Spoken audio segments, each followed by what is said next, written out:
صلى الله على محمد.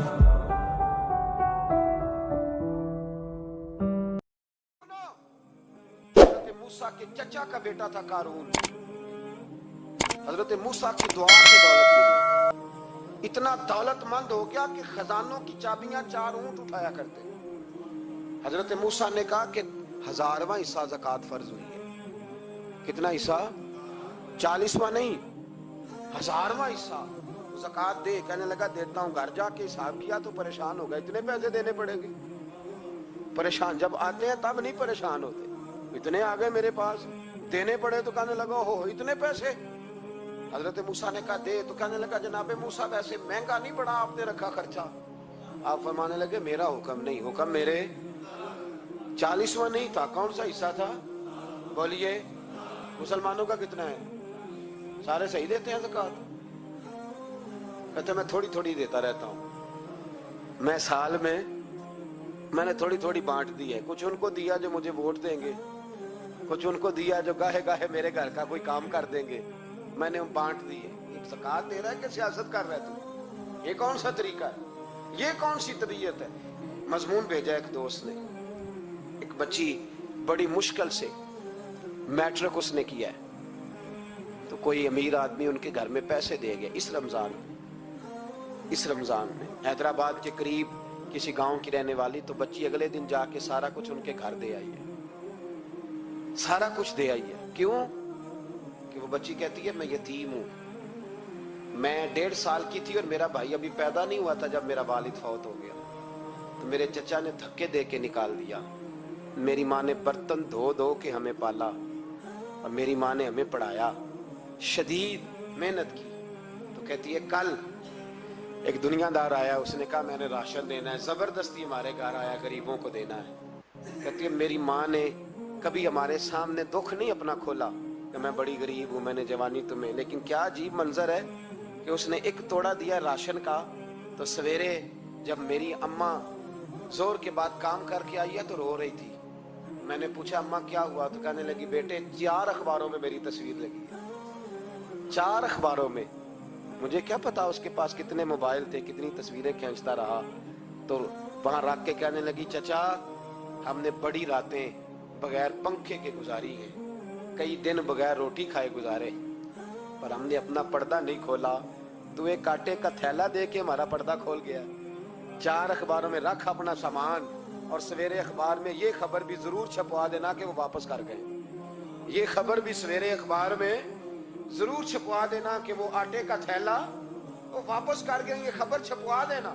پھر وہ بچی اپنی ماں کی عزت کے لیے گئی اور جا کے پریس کلب میں اس نے 4 اخباروں کو کہا کہ میں آٹا واپس کر رہی ہوں. اب تمہاری ذمہ داری ہے کہ تم لوگوں کو بتاؤ کہ وہ تھیلا آٹے کا. شرم نہیں آتی؟ میں اجتماعی شادیوں کی مخالفت کرتا رہتا ہوں. دل کرتا ہے تمہارا کہ تمہاری بیٹی اور تمہارا داماد بٹھایا جائے اسٹیج پہ اور کہا جائے خیرات میں اس کی شادی ہو رہی ہے، اخباروں پہ تصویر آئے. کسی غریب کی بچی کی شادی کر دیا تو بورڈ لگوا دیا 30 اجتماعی شادیاں. وہ تماشا ہے؟ غریبوں کی بیٹیاں تماشا بنانے کے لیے ہیں. اگر کسی غریب کی بچی کی خدمت کر دیا تو اس طرح کر جس طرح حسین کے بیٹے امام زین العابدین کیا کرتے. حضرت موسیٰ کلیم اللہ علیہ السلام کا زمانہ مبارکہ تھا. قحط پڑ گیا، بارش نہیں ہوتی. ہم لوگ نا اب تو خیر ہمارے پاکستان میں تو ٹیبل ٹاک ہوتی ہے، ٹاک شو ہوتے ہیں. ہمارے ہاں تو پتہ کیا جاتا ہے کہ بارش ہو کیوں نہیں رہی.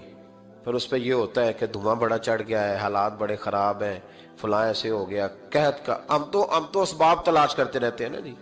فوگ بہت زیادہ ہے، فلاں چیز ایسے ہے، فلاں چیز ایسے. ہم تو یہ تلاش کرتے رہتے ہیں. وہ لوگ یوں نہیں کرتے تھے. وہ سیدھے جا کے مسلوں پہ بیٹھتے تھے. اس لیے کہ وہ کہتے تھے جب رب چاہتا ہے تو پھر کوئی چیز کسی چیز کو روک سکتی. وہ سیدھے مسلے پہ بیٹھتے. اعلیٰ حضرت فاضل بریلوی رحمۃ اللہ علیہ کے پاس ایک مولانا محمد حسین آئے. وہ فلکیات کے بڑے ماہر تھے. تو اعلیٰ حضرت نے فرمایا ذرا ستاروں کا حساب لگا کے دکھاؤ بارش کب ہوگی. کہنے لگا پورا مہینہ تو نہیں ہوگی. تو اعلیٰ حضرت رحمۃ اللہ علیہ فرمانے لگے کہو کہ میرا علم کہتا ہے مہینہ نہیں ہوگی، اللہ چاہے تو ابھی ہو سکتی ہے. کہنے لگا جی وہ تو ٹھیک ہے پر میرا علم. وہ جیسے روز لوگوں نے پیر نیٹ ٹو سین شاہ صاحب نہیں کھولے ہوتے کہ بارش کب آئے گی. اور اس کی طرف نہ دیکھ, مصلے پہ بیٹھ, مہربانی کر مصلے پہ بیٹھ, اللہ کی بارگاہ میں حاضر ہو, اسے معافی مانگ, اسے منا تاکہ وہ رحمت کی بارش. کہنے لگا جی میرا علم کہتا ہے. تو اعلیٰ حضرت فرمانے لگے پھر وہی بات, تو کہے اللہ چاہے تو بارش ابھی, لیکن یہ جو اڑ گئے ہیں نا بیچارے, یہ اڑ ہی گئے ہیں, یہ جہاں الجھ گئے ہیں وہاں یہ لوگ الجھ گئے. اللہ ہمیں الجھنے سے محفوظ فرمائے. تو اعلیٰ حضرت اٹھے تو فرمایا ٹائم کیا ہوا ہے گھڑی پہ؟ کہنے لگا جی 12. تو اعلیٰ حضرت نے گھڑی گھمائی, اب کیا بج گیا؟ کہنے لگا 4 بج گئے. فرمانے لگے بج گئے نا 4. کہنے لگا جی آپ نے گھڑی گھما جو دی ہے. فرمانے لگے اللہ بھی جب چاہے تو ستارے گھما دیتا ہے, اللہ بھی ستارے گھما دیتا ہے بارش. کہنے لگا جی وہ تو ٹھیک ہے پر مہینہ نہیں ہو سکتی. اڑا ہوا بندہ, اس کا کوئی علاج ہے جو اڑ جو جائے, اس کے لیے قرآن کہتا ہے وَإِذَا خَاطَبَهُمُ الْجَاهِلُونَ قَالُوا سَلَامًا. اسے سلوٹ کرو دور سے, اسے کو تو جان اور تیرا. کہنے لگا جی ہو نہیں سکتی پورا مہینہ. فرمانے لگے یار تو جا اپنا کام کر. وہ شخص کہتا ہے میں نے دروازہ کھولا اعلیٰ حضرت کا, کمرے سے باہر نکلا تو تیز بارش ہو رہی. واپس آیا تو میں نے کہا احمد رضا یہ عقیدہ کہاں سے لیا ہے؟ فرمایا دروازہ مصطفیٰ سے لیا ہے صلی اللہ علیہ وسلم. تو یاد رکھیں کہ اللہ کو منانا چاہیے, استغفار کرنا چاہیے, اس کی برکات. حضرت موسیٰ ساری قوم کو لے کے نکل گئے. آؤ بھائی میدان میں اللہ کی بارگاہ میں استغفار کریں اور بارش کا سوال کریں, بارش مانگے. جب باہر نکلے دیر تک دعائیں ہوتی رہیں تو حضرت موسیٰ علیہ السلام کو رب کریم نے وحی فرمائی کہ موسیٰ آپ کی قوم میں نے ایک شخص ہے جس کو 40 سال ہو گئے نافرمانی کرتے, اس نے رب سے صلح نہیں کی. کتنے لوگ ہیں؟ ایک. اور 40 سال سے وہ نافرمان ہے, اس کو مجمع سے نکال دو بارش ہو جائے گی. اگر ایک گناہگار کی وجہ سے بارش رک جاتی ہے, اور جہاں دروازے کھلے ہوئے ہوں, جہاں تنہائیاں خوفناک ہوں, اور جہاں تباہی اتری ہوئی ہو, اور جہاں لوگ کروڑوں روپیہ مال ہڑپ کر گئے ہوں, اور جہاں علماء کو ہتھ کڑیاں لگا کے ٹھنڈی زمینوں پہ لٹا دیا جائے اور قوم کہہ رہی ہو اچھا ہوا اچھا ہوا, اور لوگ پھبتیاں اڑا رہے ہوں, مذاق کر رہے ہوں, تو پھر اس قوم پہ کس طرح کر کے فضل الہی. اور یہ مولوی کا معاملہ نہیں, یہ تو ممبر رسول کا معاملہ ہے. میرے مصطفیٰ نے یہ نہیں کہا پیر میرا وارث ہے, حضور نے فرمایا عالم میرے دین کے وارث ہے. ہاں حضور نے فرمایا جس نے عالم کے چہرے کا دیدار کیا سمجھے میں نے اپنے نبی کی زیارت کی ہے. لیکن یہاں تو خیر یہ عنوان نہیں, ورنہ میں اس پر جاتا. ہائے, تو کہا ایک بندہ ہے 40 سال سے اللہ کی نافرمانی کر رہا ہے, وہ اگر نکل جائے تو بارش ہو جائے گی. حضرت موسیٰ نے اعلان کر دیا بھی ایک شخص ہے, وہ اگر نکل جائے تو بارش ہو جائے گی. پتہ تو ہوتا ہے نا سب کو, مجھے بھی پتہ ہے کہ میں اندر سے کیسا ہوں, اور آپ کو بھی خبر تو ہوتی ہے نا جی. جب بات ہو رہی ہوتی ہے تو پھر پتہ تو چلتا ہے نا کہ بات کہاں جا کے سیٹ ہو رہی ہے, پتہ چلتا ہے نا. اسے بھی چل گیا پتہ, اب اندر ہی اندر رونے لگا. اور دیکھو امام رازی اور امام غزالی دونوں نے لکھا ہے کہ اس درد سے رویا, اس درد سے کہ ادھر والے کو بھی پتہ نہ چل جائے, مجمع کے اندر کھڑا ہے اور ادھر والے کو بھی استغفار. دیکھو ادھر والے کو پتہ نہ چل جائے اور ادھر والے کو بھی کہیں ہجوم میں غم میں بھی توہین نے ضبط غم نہ ہوئی. ہم اس احتیاط سے روئے کہ آنکھ نم نہ ہوئی, ہجوم میں غم میں بھی توہین نے ضبط غم نہ ہوئی. ہم اس احتیاط سے روئے کہ آنکھ نم نہ ہوئی, روئے بھی پر کسی کو آنسو نہیں دیکھنے دیے. اب اس درد سے کہتا ہے اللہ تو تو معاف کرنے والا ہے نا, تو تو معاف کرتا ہے, پردہ پوشی کرتا ہے, اور مالک اگر لوگوں کو پتہ چل گیا تو میرے تو بچوں کا بھی جینا حرام کر دے گا. یا اللہ میری تو آنے والی نسل بھی تڑپ کے وقت گزارے گی. مالک تو معاف کر دیا کرتا ہے, لوگ نہیں معاف کرتے. اے اللہ یہ میری خوبیاں بھول جائیں گے, میری خامیوں پر بات. مالک میں یہ ذلت نہیں برداشت کر سکتا, فضل فرما. حضرت موسیٰ نے دوبارہ اعلان کیا, نکلتے ہو کہ نہیں نکلتے؟ پھر تڑپا, خداوندا مجھے بے آبرو نہ کر, یہ ذلت اور رسوائیاں یہ نہیں برداشت ہوتی. اللہ درگزر. حضرت موسیٰ نے تیسرا اعلان کیا, نکلتا ہے یا میں پھر اس کا نام لوں؟ اللہ سے پوچھ کے نام لوں اس کا, بتاؤ کون ہے؟ اب تو تڑپ گیا, کہنے لگا مالک میں تیری بارگاہ میں استغفار کرتا ہوں, آئندہ نہیں کرتا, آئندہ نہیں کرتا. یہ لفظ ادا کیے بندہ کوئی بھی نہیں نکلا، رب کریم نے بارش عطا کر دی، تیز بارش جب برسی نا، تیز بارش، لوگ تو مین دیکھ کے دوڑ گئے، تو حضرت موسیٰ کہنے لگا یا اللہ مجھے بھی تو بتا، تو نے کہا تھا کہ جب تک بندہ نہیں نکلتا بارش نہیں ہوگی، تو نکلا کوئی بھی نہیں، بارش ہو گئی، ماجرا کیا ہے؟ تو رب کریم نے فرمایا موسیٰ بس اس نے مجھ سے صلح کر لی، اس نے مجھ سے صلح کر لی۔ اور امام غزالی نے لفظ لکھے، حضرت موسیٰ نے پوچھا، حالانکہ اللہ اپنے نبیوں کو غیب کے خزانے دیتا ہے، پوچھا کہ اے اللہ مجھے اس کا نام بتا دے، تو رب کریم نے فرمایا موسیٰ جب گناہگار تھا تب نہیں کسی کو بتایا، جب پاپی تھا تب نہیں بتایا، جب مجرم تھا تب نہیں بتایا، اب کیسے بتا دوں؟ فرمایا اس کی میری صلح ہو گئی ہے، اور فرمایا جو بارش نہیں نہ ہو رہی تھی وہ بھی اس کی وجہ سے نہیں ہو رہی تھی، اب جو ہوئی ہے نا تو یہ بھی اسی کی وجہ سے ہوئی ہے، یہ بارش اب جو ہوئی ہے تو یہ بھی یہ اس گناہگار کے سبب سے۔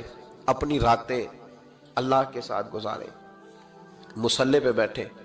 میرے صاحب رحمۃ اللہ علیہ سے جب کوئی کہتا نا کہ بڑا پریشان ہوں تو کچھ بتائیں، تو فرماتے آج رات مصلی پہ بیٹھ کے اپنے رب سے بات کرنا، میں بھی بات کروں۔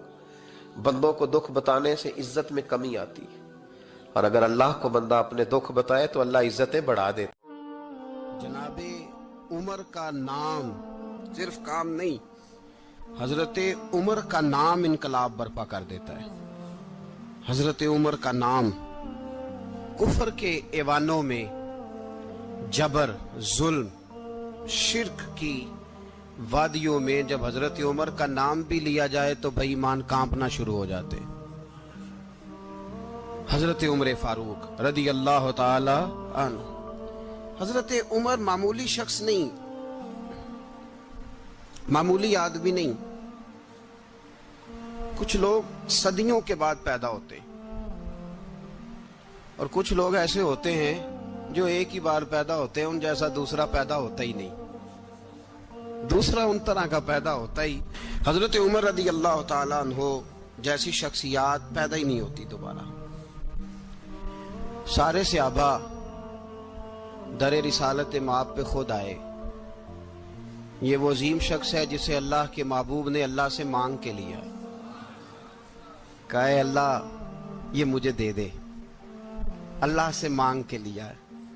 اس لیے صوفیاء کہتے ہیں کچھ مرید ہوتے ہیں کچھ مراد ہوتے ہیں، کچھ مرید ہوتے ہیں کچھ مراد ہوتے ہیں۔ مرید وہ ہوتا ہے جو چل کے آتا ہے، آ کے مرید ہوتا ہے۔ مراد وہ ہوتا ہے جسے کہا جاتا ہے کہ یہ کبھی میرا بن جائے نا، یہ کبھی آ جائے نا، میرا بن جائے، اس کو مراد کہتے ہیں۔ حضرت عمر مصطفیٰ کریم کی مراد ہیں، حضور کی مراد ہے۔ اللہم اعز الاسلام بے اسلام عمر ابن خطاب، اے اللہ اسلام کو عزت دے دے، میرے عمر کو کلمہ پڑھنے کی توفیق عطا فرما دے۔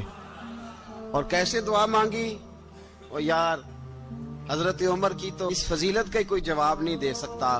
میرے رسول پاک علیہ السلام سب کے لیے ہی دعا مانگتے ہیں نا، حضور کی دعا عام ہے، لیکن مصطفیٰ کریم نے کعبے کا غلاف تھام لیا، اور غلاف کعبہ کو حضور نے سینے سے لپٹایا اور سینے سے چمٹا کے کہا اے اللہ میں نے تو کبھی سوال ہی زیادہ نہیں کیے، میں کرنے آیا ہوں، مجھے عمر دے دے، عمر دے دے۔ حضور نے مانگ کے لیا۔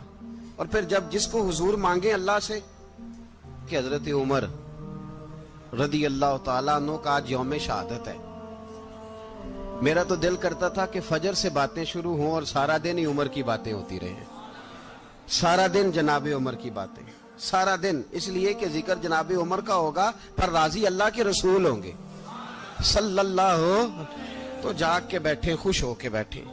ہمارے ہاں منایا ہی نہیں جاتا، بابے اللہ کیتا ساؤن بھادروں اسو کتا تے منڈے جنوری فروری، تو اسلامی سال بھی گیا اور وہ تاریخیں بھی ساری گئیں۔ یکم محرم امت مسلمہ کے لیے بہت بڑا دن ہے، بہت بڑا دن، یہ شہادت ہے حضرت عمر فاروق کی رضی اللہ تعالی عنہ۔ یہاں چھوٹی چھوٹی باتوں پہ گورنمنٹ چھٹی کرتی پھرتی ہے، چھوٹی چھوٹی باتوں، الیکشن ہو گیا تو چھٹی، فلاں جگہ پہ تھوڑا سا کسی نے خبر دے دی کہ کوئی پریشانی ہے تو چھٹی، فلاں جگہ یہ ہو گیا تو چھٹی، یہاں تک کہ فلاں وزیر صاحب فلاں علاقے میں آئیں گے تو سارے علاقے کو چھٹی، اور اب تو اس سے بڑا حال ہونے لگا ہے. اگر جن لوگوں کی سندھ میں حکومت ہے ان کے لیڈر کا دن آیا تو اس دن چھٹی, اور جن کی پنجاب میں حکومت ہے ان کا دن آیا تو چھٹی. ہمارا مطالبہ ہے حکومت پاکستان سے, اگر سر اٹھا کے جینا چاہتے ہو تو یکم محرم کو چھٹی کیا کرو. اگر سر اٹھا کے جینا چاہتے ہو تو یکم محرم کو چھٹی کرو جناب عمر کے دن, اور ملت کے جوانوں کو بتاؤ کہ اگر عزت کی زندگی جینا چاہتے ہو تو اس طرح جیو جس طرح فاروق اعظم جی کے گئے. عزت اور وقار کی زندگی, جمہوریت حضرت عمر سے سیکھنی پڑے گی. حکومت کرنے کے طریقے حضرت عمر سے. رعایا کو سیکھنا پڑے گا کہ امیر کس طرح بنایا جاتا ہے اور امیر کس طرح کے ہوتے ہیں. یہاں لوگ ہمیں یورپ کی مثالیں دیتے ہیں, لوگ یہاں ہمیں آ کر کے امریکہ کی مثالیں, انہیں کیا پتا حکومت کیا ہوتی ہے. وہ کہتے ہیں جی وہ سائیکل پہ جاتا ہے ان کا حکمران. میں نے کہا وہ سائیکل پہ جاتا ہے؟ میرے عمر فاروق مدینے سے مکے گئے تھے تو پیدل ہی حج کرنے چلے گئے, پیدل ہی. اور جناب عمر فاروق رضی اللہ تعالیٰ عنہ عید کی نماز پڑھانے گئے. عید کی نماز عمر خطبہ عید دینے گئے.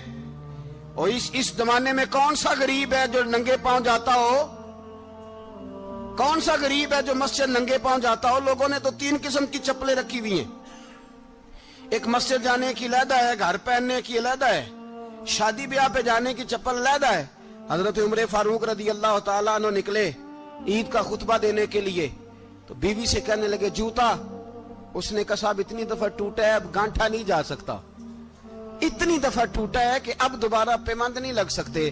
تو حضرت عمر کہنے لگے چل کوئی حرج نہیں, بغیر جوتے کے ننگے پیر ہی چلتے ہیں, کوئی حرج نہیں. تو کہنے لگے لوگ کیا کہیں گے؟ فرمایا چپ کر. لوگ جس دن عمر نے یہ دیکھ لیا نا لوگ اس کے بارے میں کیا کہتے ہیں, اس دن عمر نہیں رہے گا.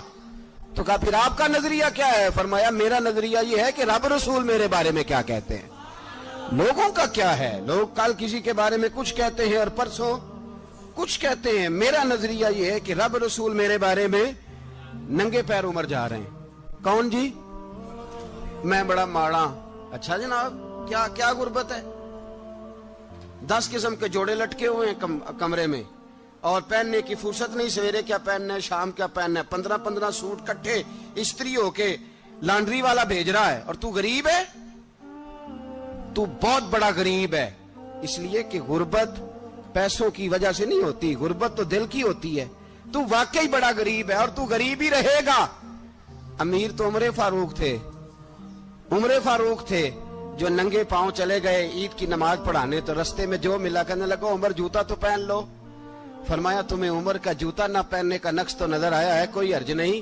اگر عمر کو کبھی بتانا ہوا تو وہ والا نقص بتانا جو عمر کی سیرت میں پیدا ہو, کردار میں پیدا ہو, وہ والا نقص بتانا. یہ چھوڑو جوتے آتے جاتے رہتے, ننگے پاؤں گئے, پاؤں دھوئے, نماز پڑھائی, لوٹ آئے. او بھائی یہاں تو ہمارا بناؤ سنگار اترنا, جتنی توجہ کپڑوں کی طرف ہے اتنی توجہ کبھی ہماری علم کی طرف ہوتی نا, جتنا ذوق شوق ہمارا بناؤ سنگار کی جانب ہے, اتنا بناؤ سنگار کبھی ہمارا اخلاقیات کی جانب ہوتا تو معاملات بڑی حد تک سنورے ہوئے ہوتے. حضرت سیدنا فاروق اعظم رضی اللہ تعالی اپنی زندگی کو ترتیب دیا. ایک دن بھی خلافت نہیں مانگی اللہ سے. حضرت عوف بن مالک اشجعی ایک صحابی ہیں.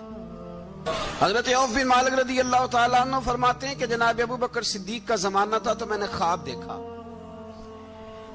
میں نے خواب میں جناب عمر کو دیکھا اور میں نے دیکھا کہ کوئی کہنے والا کہہ رہا ہے کہ عمر وہ ہے کہ اللہ کے رستے میں کوئی اسے جتنا مرضی برا بھلا کہے یہ پرواہ نہیں کرتا. کس کے رستے میں؟ بولے سارے. اس کا مطلب ہے اللہ کے رستے میں لوگ برا بھلا بھی. قرآن مجید نے کہا وَلَا يَخَافُونَ لَوْمَةَ لَائِمٍ. کچھ لوگ ایسے ہیں جو برا بھلا کہنے والوں کی پرواہ نہیں کرتے. آپ یقین کریں اگر پرواہ شروع ہو جائے نا تو دین کا کام ختم ہو جائے. نہ کوئی تقریر کرے, نہ کوئی تدریس کرے, نہ کوئی پیری مریدی کرے, ختم ہو جائے اگر باتوں کی پرواہ ہو. لیکن وہ پرواہ. حضرت عوف بن مالک اشجعی کہتے ہیں میں نے خواب میں دیکھا کہ عمر وہ ہے جو کسی کی پرواہ, اور دوسری بات میں نے یہ دیکھی کہ عمر خلیفہ بنے گا, اور تیسری بات میں نے خواب میں یہ دیکھی کہ عمر شہید بھی کیا جائے گا, عمر شہید بھی ہوگا. یہ میں نے 3 باتیں خواب میں دیکھی. فرماتے ہیں میں نے آ کے خواب حضرت ابو بکر صدیق کو سنائی، وہ خلیفہ تھے. وہ کہنے لگے ٹھہر جا، میں عمر کو بلاتا ہوں، اس کے سامنے دوبارہ سنانا. اس کے سامنے فرماتے ہیں میں نے بلایا حضرت عمر فاروق کو، آ کے بیٹھے. خواب شروع ہوا. کہ ایک بات تو میں نے یہ دیکھی کہ آپ ملامت کرنے والے کی پرواہ نہیں کرتے. دوسرا آپ خلیفہ بنے گے. جناب عمر کہنے لگے چپ کر، ابو بکر کے سامنے ہی کہہ رہا ہے، چپ کر، خلیفہ کے سامنے ہی کہہ رہا ہے.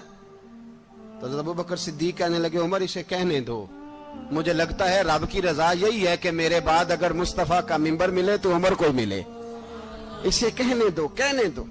یار یہاں تو لوگ ڈینگے مارتے ہیں، یہاں تو لوگ دعوے کرتے ہیں میرے سامنے فلانے کو بھی بٹھاؤ، فلانے کو بھی بٹھاؤ، اس کو کیا پتا، اس کو کیا پتا. یہ تو بڑکے مارنے کا دور ہے.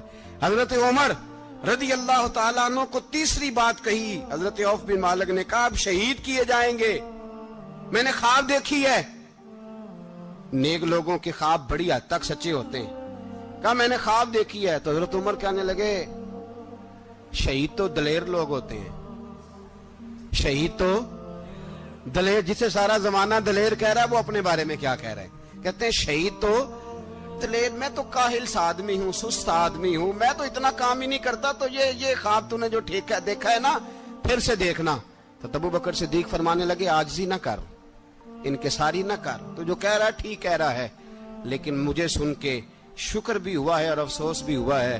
افسوس اس بات کا کہ تیرے جیسا بطل عظیم چلا جائے گا، اور شکر اس بات کا کہ رب تجھے زندگی بھی اعزاز والی دے گا، اور شہادت کی موت دے کے اللہ تجھے موت بھی عزت والی عطا فرمائے گا.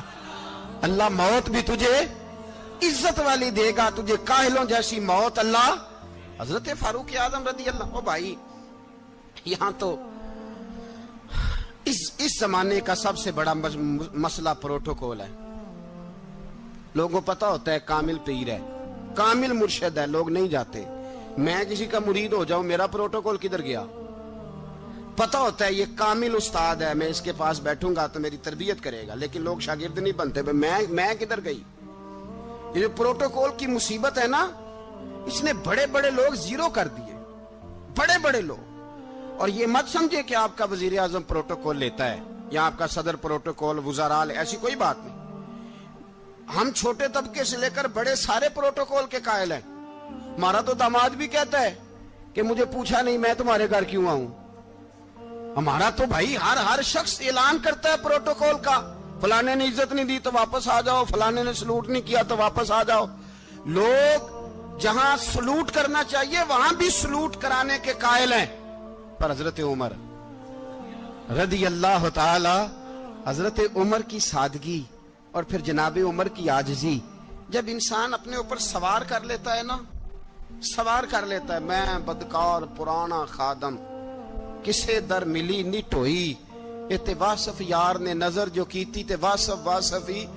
میں اکثر سوچتا ہوں حضور نے جہاں بھی کہا نا، فرمایا میرے بعد نبی ہوتے تو خطاب کے بیٹے عمر ہوتے. حضور نے فرمایا عمر جس رستے سے جاتا ہے شیطان وہ رستہ بدل جاتا ہے. نبی پاک صلی اللہ علیہ وسلم نے فرمایا میرا عمر وہ ہے کہ اس کی زبان پر حق جاری ہے. حضور علیہ الصلوۃ والسلام نے فرمایا 950 سال حضرت جبریل میرے عمر کی شان بیان کریں تو ان کی عظمت ختم نہیں ہوتی. 950 سال جبریل عظمت بیان کرے تو ختم نہیں ہوتی. یہ بات ہے حضرت عمر کی. اور فرمایا عمر ابو بکر کی نیکیوں میں سے ایک نیکی ہے. یہ شان ہے اب عمر فاروق رضی اللہ تعالیٰ عنہ کی. حضور نے فرمایا میرے بعد نبی ہوتے تو عمر ہوتے. جس گلی سے عمر آئے شیطان رستہ بدل جائے. میرے عمر فاروق کی شان 950 سال بیان ہو تو ختم نہ ہو. عمر کی زبان پر اللہ حق بیان کرتا ہے، جو عمر کہتا ہے وہی رب کر دیتا ہے. حضور ساری زندگی فضیلتیں بیان کرتے رہے. عمر جواب میں کیا کہتے ہیں؟ کوئی بتائے نا کہ یہ والی حدیثیں کبھی عمر نے بھی روایت کی ہوں کہ حضور نے میرے بارے میں یہ کہا ہے.